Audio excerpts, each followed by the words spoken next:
बिस्मिल्लाहिर्रहमानिर्रहीम। ये एक मुनाज़रे की बड़ी ही दिलचस्प रुदात है। शेख यासिर हनफी हफ़िज़हुल्लाह ने इसको लिखा है। चुनाचे वो लिखते हैं कि अल्लामा खालिद महमूद रहमहुल्लाह ने हमें बताया कि एक मरतबा कादियानियों और अहले हदीस उलमा के दरमियान में मुनाज़रा हुआ। कादियानी इस पर मुसिर थे, इस पर इसरार कर रहे थे कि अहले हदीस हज़रात सिर्फ़ और सिर्फ कुरान और हदीस पेश करेंगे, मिर्ज़ा ग़ुलाम अहमद कादियानी की किसी किताब का हवाला नहीं दिया जाएगा। इसलिए कि अहले हदीस हज़रात का तो मौक़िफ़ ही यही है कि बस कुरान और सुन्नत है, कुरान और हदीस है, इसके अलावा किसी और चीज़ को पेश नहीं किया जाएगा।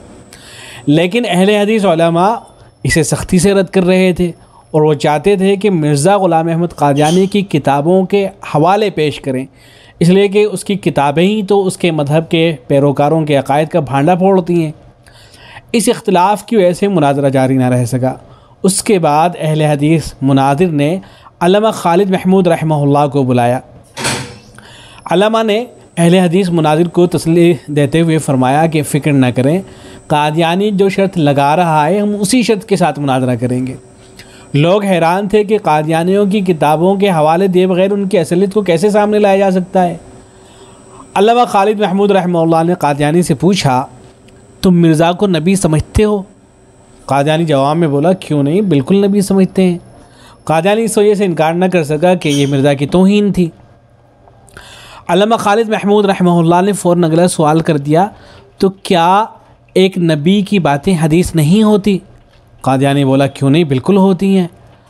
अल्लामा खालिद महमूद रहमहुल्लाह ने फ़रमाया, तो ठीक है, हम मिर्ज़ा की किताबों के हवाले देंगे, इसलिए कि तुम्हारे बकौल उसकी बातें हदीस हैं।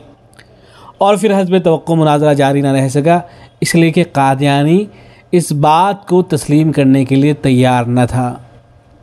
ये जो वाक़या है, इससे दो बातें मालूम हुई। एक तो ये कि अल्लामा खालिद महमूद रहमहुल्लाह की जो ज़हानत है उसका इससे पता चलता है।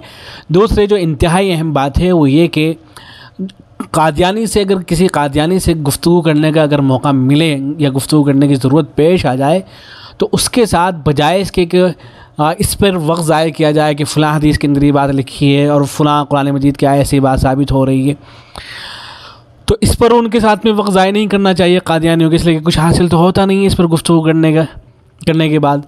कादियानियों के साथ जो गुफ्तगू करने का सही तरीक़ा है वो ये है कि मिर्ज़ा ग़ुलाम अहमद कादियानी ने जो कुछ लिखा है उस पर गुफ्तगू हो, और मिर्ज़ा का किरदार किस तरह का था, वो किस तरह का कैरेक्टर था उसका, वो किस तरह का आदमी था, इस पर गुफ्तगू हो।